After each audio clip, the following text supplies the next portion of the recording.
Everyone, welcome back to my channel anytime nursing. तो जैसा आप सबको पता है कि हम लोग यहाँ पर नॉट सेट के लिए कुछ प्रिपरेशंस कर रहे हैं। तो मेरे जो लास्ट 2 वीडियोस थे वो भी मैंने इमेज बेस्ड क्वेश्चंस के ऊपर डिस्कस करा था, जहाँ पे मैंने कुछ ओबीजी और जनरल जो वार्ड्स के अंदर या हॉस्पिटल सेटअप के अंदर जो इक्विपमेंट्स जो इंस्ट्रूमेंट्स यूज़ होते हैं उसको हमने डिस्क्राइब किया था। उन दोनों वीडियोस के लिंक मैं आपको अपने डिस्क्रिप्शन बॉक्स में प्रोवाइड कर दूँगी, तो आप वहाँ से उसे चेक कर सकते हैं। आज की वीडियो के अंदर यहाँ पे हम डिस्कस करने वाले हैं आईसीयू, इमरजेंसी और ओटी के अंदर यूज़ आने वाले इंस्ट्रूमेंट्स और इक्विपमेंट्स। और इस वीडियो को पूरा देखिएगा ताकि एंड तक आपको काफ़ी सारी चीज़ें इसके अंदर देखने को मिलेंगी। तो चलिए अब हम वीडियो को स्टार्ट करते हैं। तो अभी तक आपने मेरे चैनल को सब्सक्राइब नहीं करा है तो प्लीज़ मेरे चैनल को सब्सक्राइब करें। सब्सक्राइब बटन के पास में बेल आइकन को ज़रूर प्रेस करें ताकि मेरे हर वीडियोस की नोटिफिकेशन आपको टाइम टू टाइम मिलती रहे। तो चलिए अब हम अपना वीडियो स्टार्ट करते हैं। फर्स्ट इमेज में जो हमें यहाँ पे दिख रहा है वो एक इन्फेंट रेडिएंट वार्मर है। वार्मर हमें नाम से ही पता चल रहा है कि किसी चीज़ को वार्म करने के लिए।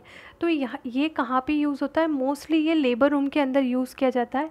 और जो यहाँ पे जो प्लेस बताया जा रहा है ना, जो ग्लास के अंदर का, वहाँ पे बेबी को प्लेस किया जाता है और ऊपर की तरफ से हीट जो होती है वो बेबी के ऊपर ट्रांसफ़र होती है। और ये क्या हेल्प करता है? बेबी के बॉडी टेम्परेचर को मेंटेन करने के लिए क्या होता है? हेल्प करता है। अगर हम बेबीज़ के बॉडी टेम्परेचर की बात कर रहे हैं तो एक कॉमन टॉपिक होता है, वो होता है हाइपोथर्मिया। हाइपोथर्मिया नाम से ही पता चल रहा है, hypo means less and thermia means temperature. Means baby का जो बॉडी टेम्परेचर होगा वो क्या हो जाएगा? कम हो जाएगा। इसको साइलेंट किलर भी बोला जाता है न्यूबॉर्न्स के अंदर। हाइपोथर्मिया के अंदर मोस्टली हमेशा हर एग्ज़ाम के अंदर कम से कम 1 से 2 क्वेश्चन आते ही आते हैं।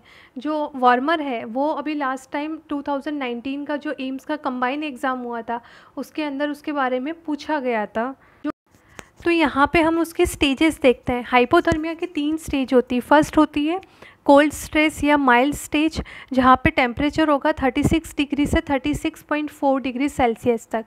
मॉडरेट के अंदर टेम्परेचर हो जाएगा बेबी का 35.9 टू 32 डिग्री सेल्सियस।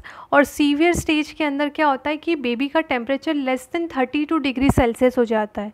ठीक है, ये मोस्ट कॉमन स्टेज है। कौन सी? सीवियर स्टेज जो है वो मोस्ट कॉमन है। बेबीज़ के अंदर क्या होता है, अल्टीमेटली वो सबसे पहले सीवियर स्टेज में ही चले जाते हैं। तो इसका मैनेजमेंट कैसे करना है? सबसे पहले हमें वार्म चेन को मेंटेन करना है। वार्म चेन का मतलब क्या होता है कि जैसे ही बेबी डिलीवर हुआ उसे हमें एक वार्म टॉवल के अंदर रिसीव करना है, उसको अच्छे से ड्राई करके हमें उसके क्या करना है, उसको रेडिएंट वार्मर के अंदर प्लेस करना है, ताकि क्या होगा कि वो जो हीट होगी वो क्या होगी बेबी के ऊपर जब जाएगी तो बेबी का जो टेम्परेचर है वो मेंटेन रहेगा। क्यों? क्योंकि यूट्रस के अंदर का जो टेम्परेचर है और सराउंडिंग एनवायरनमेंट का जो टेम्परेचर है उसमें बहुत फ़र्क होता है, वो उससे कोप नहीं कर पाता है। इसीलिए हमें उसे आर्टिफिशियल एक एनवायरनमेंट प्रोवाइड करना है। ठीक है, एक और चीज़ हम मैनेजमेंट में करते हैं, हम बेबी की जो पोजीशन है वो 1 to 2 आवर के अंदर क्या करेंगे? चेंज करेंगे। मींस उसको कंटिन्यूसली वार्मर के अंदर नहीं रखना है। हर 1 to 2 आवर्स के अंदर हम बेबी को वहाँ से हटाएंगे, मदर को ब्रेस्ट फीड करवाने के लिए देंगे और देन उसके बाद वापस हम बेबी को वहाँ पर ले आएंगे। अब जो हमें स्लाइड में दिख रहा है वो है एक फोटोथेरेपी मशीन। ठीक है, फोटोथेरेपी नाम से ही पता चल रहा है कि photo means light and therapy means treatment. तो यहाँ पे हम क्या करते हैं, लाइट के थ्रू जो बेबी है, जो न्यू बॉर्न है या जो इन्फेंट वगैरह जो भी है बेबी, उसकी डिजीज़ को हम यहाँ पे ट्रीट करेंगे। अगर हम फोटोथेरेपी की बात कर रहे हैं तो इसका यूज़ होता कहाँ है? जनरली इसका हम बेबीज़ के अंदर जब जॉन्डिस होता है ना, उसके मैनेजमेंट के लिए हम यूज़ करते हैं।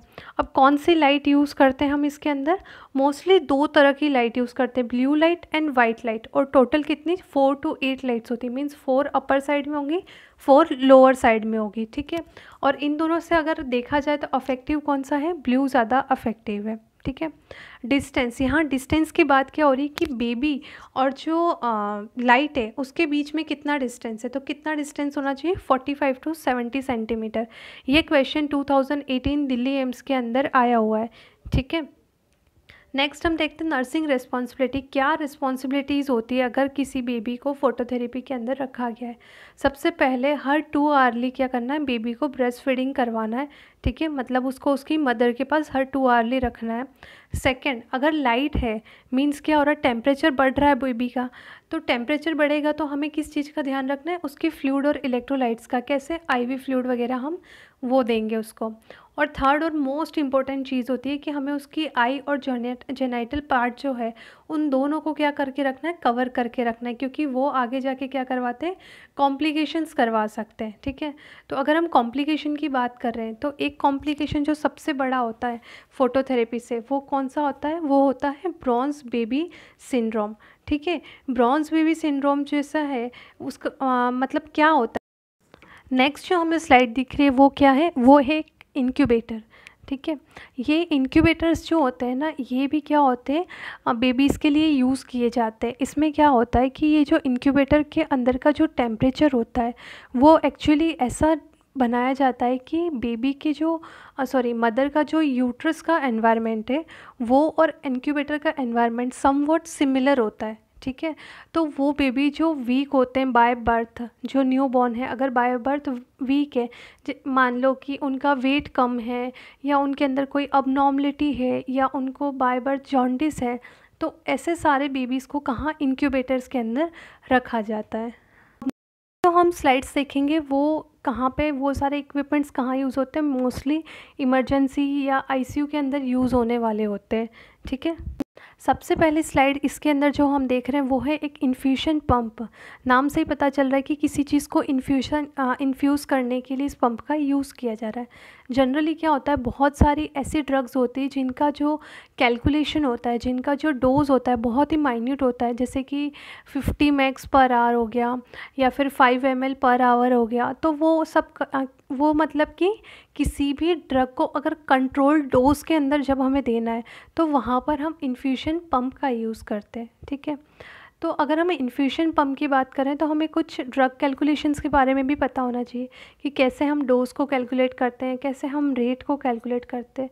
तो अगर आप चाहते हैं कि मैं ड्रग कैलकुलेशन और डोज कैलकुलेशन पे आपको बताऊं तो मैं उसका एक सेपरेट वीडियो बना दूंगी, तो आप कमेंट सेक्शन में कमेंट करके मुझे बता सकते हैं कि आपको वो सेपरेट वीडियो चाहिए या नहीं चाहिए। नेक्स्ट जो हमें दिख रहा है वो क्या है, वो है एक क्रैश कार्ट। ठीक है, क्रैश कार्ट नाम से ही पता चल मतलब मोस्टली क्या होता है ना कि हमें नाम से ही पता चल जाता है कि वो इक्विपमेंट किस चीज़ के लिए यूज़ आने वाला है। ठीक है, तो क्रैश कार्ट जो होता है उसके अंदर क्या होता है, सारे जो इक्विपमेंट्स है या मेडिसिन है जो इमरजेंसी के टाइम पे यूज़ होते हैं, जैसे कि अगर किसी को कार्डियक अरेस्ट हो गया, ठीक है, पेशेंट अगर अनरेस्पॉन्सिव है, अरेस्ट के अंदर है, तो इस ट्रॉली के अंदर हम क्या रखते हैं, सारे इक्विपमेंट्स वो सारे रखते हैं जो हमें उस टाइम पे यूज़ आने वाले हैं, जैसे कि लेरिंगोस्कोप हो गया, ईटी ट्यूब है, एयरवे है, कोई इमरजेंसी ड्रग्स हैं जैसे कि एडीआर, नॉरेड, ये सारी कहाँ हम क्रैश कार्ट के अंदर प्लेस करते हैं। जो नेक्स्ट हमें स्लाइड में दिख रहा है वो है एक सीपीआर ल्यूकस मशीन। आजकल क्या हो रहा है ना कि मैनुअली जो सीपीआर होता था ना पहले, वो थोड़ा थोड़ा डे बाय डे क्या हो रहा है, रिड्यूस होता जा रहा है। वो जो मेथड है, सीपीआर रिड्यूस नहीं हो रहा है, सीपीआर का जो मेथड है मैनुअली जो करते हैं हम हैंड से अपनी फिस्ट से, वो क्या होता जा रहा है, रिड्यूस होता जा रहा है। उसका रीज़न ये है कि वो बहुत ही टायरिंग है ना, कि अगर अच्छे से किसी को सीपीआर प्रोवाइड कर रहे हो ना तो आप एक ही साइकिल में क्या होगे, थक जाओगे, तो आप प्रॉपरली नहीं दे पाओगे। तो उसके रिप्लेसमेंट के अंदर आजकल ये ल्यूकस मशीन्स का यूज़ किया जाता है जो ये हाई क्वालिटी सीपीआर को प्रोवाइड करता है। अगर हम सीपीआर मशीन की बात करें तो हमें सीपीआर के बारे में भी कुछ चीज़ें पता होनी चाहिए। सीपीआर को हम बेसिक लाइफ सपोर्ट भी बोलते हैं, ये तो सबको पता होगा।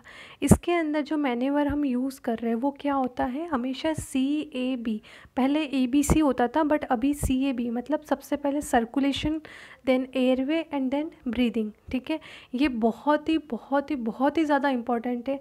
हर एग्ज़ाम के अंदर सीपीआर से कम 5 से 8 क्वेश्चन आते ही आते हैं। ठीक है, तो सीपीआर को अच्छे से ध्यान में रखना है हमें। अगर हम देख रहे हैं कि सर्कुलेशन की बात करें तो हमें पेशेंट की पल्स को चेक करना पड़ेगा। तो पल्स हम कौन से चेक करेंगे, सबसे पहले हम क्या करेंगे, कैरोटिड को चेक करेंगे। अगर कैरोटिड हमें फील नहीं हो रही है, ठीक है, तो हम फीमोरल को भी चेक कर सकते हैं। बट हमें पेरिफेरल जो रेडियल अल्नर है इन पे नहीं रिलायबल रहना है, क्योंकि पेरिफेरल तो वीक होंगी। ठीक है। तो कौन सी यूज़ करेंगे हम, कैरोटिड या फीमोरल, और उसको कितने मतलब कम से कम 10 सेकेंड के अंदर हमें वो देख लेनी है, ठीक है। ऐसा नहीं है कि 2 मिनट तक हम पल्स ही चेक करते रह रहे हैं, ऐसा नहीं है, हमें पल्स को कम से कम 10 सेकेंड के अंदर चेक कर लेना है। और क्या होता है सेकेंड, यहाँ पे जो हमें दिख रहा है ना, फर्स्ट जो इमेज है वो है हेड को टिल्ट कर रहा है और जो को क्या कर रहा है, हेड टिल्ट, और चिन को क्या कर रहा है, लिफ्ट कर रहा है, ठीक है। अगर पेशेंट नॉर्मल है, मतलब नॉर्मल तो नहीं बोल सकते, सीपीआर चल रहा है तो नॉर्मल तो नहीं होगा, मीन्स उसको कोई इंजरी नहीं है, तो हम ये मेथड यूज़ करेंगे। बट अगर पेशेंट फॉल की वजह से अरेस्ट में गया, मीन्स गिर गया है या एक्सीडेंट हो गया है, तो हमें लगता है कि शायद उसको सर्वाइकल या स्पाइनल इंजरी हो सकती है, तो उस टाइम पे हम क्या करेंगे, जो थर्स्ट मैनेवर का यूज़ करेंगे, ठीक है। क्यों यूज़ करेंगे आप मुझे कमेंट सेक्शन में कमेंट करके बताएंगे कि अगर किसी पेशेंट को सर्वाइकल या स्पाइनल इंजरी है तो उसके अंदर हम हेड टिल्ट चिन लिफ्ट मैनेवर का यूज़ क्यों नहीं करेंगे, ठीक है। फिर अब हम आगे बात करते हैं कि अगर पेशेंट के अंदर क्या है, पल्स तो प्रेजेंट है बट रेस्पिरेशन नहीं है, तो हमें ब्रीदिंग कैसे देनी है, 6 to 8 सेकेंड के अंदर हम एक ब्रीथ देंगे, तो टोटल क्या हो जाएगा 8 to। अब जो हमें स्लाइड में दिख रहा है वो क्या है, वो है एक सक्शन मशीन है, ठीक है। तो नाम से पता पड़ रहा है कि सक्शन के लिए यूज़ होने वाली मशीन, ठीक है। अगर हम सक्शन की बात करें तो हमें सक्शन कैथेटर पता होना चाहिए, ठीक है। अलग अलग कलर कोडिंग्स होती हैं और अलग अलग साइज़ का सक्शन कैथेटर यूज़ किया जाता है। अगर टर्म बेबी है, मींस फुल टर्म के अंदर अगर बेबी है तो हम कौन से फ्रेंच का यूज़ करेंगे, 12 to 14 फ्रेंच का हम यूज़ करेंगे, मींस हम वाइट और ग्रीन ये दोनों हम बेबीज़ के लिए यूज़ कर सकते हैं। अगर हम अडल्ट की बात कर रहे हैं तो हम 14 और 16 ये दोनों 14 से 16 ये दोनों फ्रेंच का यूज़ करते हैं। मोस्ट कॉमनली जो 16 फ्रेंच का होता है, जो ऑरेंज होता है, वो वाला मोस्ट कॉमनली यूज़ किया जाता है। सक्शन की बात करें तो हमें उसके प्रेशर पता होना चाहिए कि कितना प्रेशर हम सक्शन के लिए यूज़ करते हैं। सक्शनिंग के टाइम पे हम प्रेशर यूज़ करते हैं, अगर हम अडल्ट की बात करें तो 80 to 120 mm ऑफ Hg हम प्रेशर यूज़ करते हैं, ठीक है, सक्शनिंग के लिए। बट अगर किसी पेशेंट के थिक सिक्रेशंस है तो अप टू 200 mm Hg भी हम यहाँ पे अप्लाई कर सकते हैं, ठीक है। टाइम की बात कर रहे हैं तो हमें सक्शन जो है कितने टाइम तक करना है, 8 to 10 second, mostly less than 10 second. Exam के अंदर 8 to 10 सेकेंड भी आता है और लेस देन 10 सेकेंड भी आता है ऑप्शन में, मतलब दोनों ही दे रखा है, तो उस कंडीशन में हम लेस देन 10 सेकेंड जो है उसको करेक्ट करके आएंगे, ठीक है। और एक और मेन चीज़ जो है कि जब भी हम पेशेंट को सक्शन कर रहे हैं तो उसको सक्शन करने से पहले प्लस स्लाइड हमें दिख रही है वो क्या है, कॉर्टरी लीड्स हैं, ठीक है ना। कॉर्टरी जो लीड्स होती हैं वो कहाँ पे मेनली यूज़ होती है, ओटीज़ के अंदर यूज़ होती है। जो फर्स्ट हमें दिख रही है वो है एक बाइपोलर कॉर्टरी, और जो सेकंड दिख रही है वो है मोनोपोलर। तो बाइपोलर और मोनोपोलर के अंदर डिफरेंस क्या होता है, लीड्स का डिफरेंस होता है। बाइपोलर के अंदर 2 लीड्स होंगी और मोनोपोलर के अंदर सिंगल लीड होगी, ठीक है। अब कॉर्टरी का यूज़ क्या होता है, कॉर्टरी का यूज़ या तो कटिंग के लिए या ब्लड कोगुलेशन, इन दोनों चीज़ के लिए यूज़ किया जाता है, और ये दोनों इनबिल्ट होती है, ठीक है ना। एक बटन होता है जिसको अगर आप प्रेस करोगे तो कटिंग का होगा, और एक बटन होगा उसके अंदर कोगुलेशन का। जो हमें स्लाइड में दिख रहा है वो है वेंटिलेटर, ठीक है। मोस्टली क्या होता है, 2 तरह के वेंटिलेटर्स होते हैं, एक होता है मैकेनिकल वेंटिलेटर, एक होता है टीमा वेंटिलेटर, ठीक है। यहाँ पे दोनों वेंटिलेटर्स आपको दिख रहे हैं। एग्ज़ाम के अंदर मैकेनिकल वेंटिलेटर जो है उसके साथ में 2-3 इमेजेस देकर पूछ लिया है सीधा सीधा कि ये कौन सा डिवाइस है, ठीक है। ये लास्ट ईयर 2019 का जो कंबाइन एम्स का एग्ज़ाम हुआ था उसमें ये पूछा हुआ क्वेश्चन है, ठीक है। तो टीमा वेंटिलेटर जो होता है ना, एक्चुअली उसका क्या यूज़ होता है, वो पेशेंट के ट्रांसपोर्टेशन के अंदर हेल्प करता है, या फिर अगर पेशेंट को, अगर घर पे कोई पेशेंट है, मतलब कि जो स्लाइड दिख रही वो है एक डिफिब्रिलेटर, ठीक है। डिफिब्रिलेटर जो होता है ना वो किस चीज़ के लिए यूज़ होता है, पेशेंट को शॉक देने के लिए यूज़ किया जाता है, ठीक है। या फिर पेशेंट की जो हार्ट रेट होती है उसको नॉर्मल करने के लिए यूज़ किया जाता है। इसका यूज़ अरिथमिया या अनइवन हार्ट बीट उसमें यूज़ करेंगे। अरिथमिया ये जो कंडीशंस होती हैं ना, जैसे कि वेंट्रिकुलर टैकीकार्डिया हो गया, पीएसवीटी हो गया, ठीक है, इस कंडीशन के अंदर हम पेशेंट को शॉक देते हैं, जिससे क्या होगा, उसका जो हार्ट बीट होगा वो क्या हो सकता है, अप टू द नॉर्मल वो आ जाता है, ठीक है। नेक्स्ट हमें स्लाइड में दिख रहा है वो क्या है, एक लेरिंगोस्कोप है। लेरिंगोस्कोप नाम से पता चल रहा है कि लेरिंग्स को विजुअलाइजेशन के लिए हम इसको यूज़ करते हैं, ठीक है। तो लेरिंग्स का विजुअलाइजेशन हमें कब करना होगा, अगर हम किसी पेशेंट का इंट्यूबेशन कर रहे हैं, है ना। इंट्यूबेशन कर रहे हैं मीन्स हमें उसको एंडोट्रेकियल ट्यूब लगानी है, तो उस टाइम पे इस लेरिंगोस्कोप का यूज़ करके हम ट्यूब को इजीली इंसर्ट कर सकते हैं। नेक्स्ट जो मशीन हमें दिख रही है वो क्या है, वो है एनेस्थीसिया मशीन, ठीक है। अब एनेस्थीसिया मशीन मीन्स नाम से ही पता चल रहा है कि पेशेंट को एनेस्थीसिया देने के लिए यूज़ किया जाता है, ठीक है। यहाँ पे क्या प्रेजेंट होता है, इसमें इनबिल्ट वेंटी होता है, ठीक है। तो उसमें क्या, उसमें और क्या क्या अटैच होता है, कुछ गैसेस जो होती है वो भी इसमें अटैच्ड होती है, जैसे कि नाइट्रोजन हो गई। हमें दिख रहा है वो है एक हीमोडायलिसिस मशीन, ठीक है। नाम से पता चल रहा है हीमोडायलिसिस मीन्स ब्लड का डायलिसिस के लिए यूज़ होने वाली मशीन, ठीक है। ये क्वेश्चन भी सीधा सीधा आया हुआ है, जिसमें 2-4 पिक्चर्स जैसे वेंटिलेटर्स वगैरह जो है उनको भी रखा गया था और पूछ लिया था कि इनमें से कौन सी मशीन। हम हीमोडायलिसिस की बात कर रहे हैं तो हमें पता होना चाहिए कि डायलिसिस क्या होता है। डायलिसिस जो होता है ना, इसमें क्या होता है, आर्टिफिशियल किडनीज़ का यूज़ किया जाता है, और आर्टिफिशियल किडनी यहाँ पे क्या होगी, डायलाइसर, ठीक है। उसका यूज़ किया जाएगा बॉडी से। साथ हमारा ये जो इमेज बेस्ड जो सीरीज़ है यहीं पे कंप्लीट होती है। अब नेक्स्ट जो है, आप मुझे कमेंट सेक्शन में कमेंट करके बता सकते हैं कि आप किस चीज़ का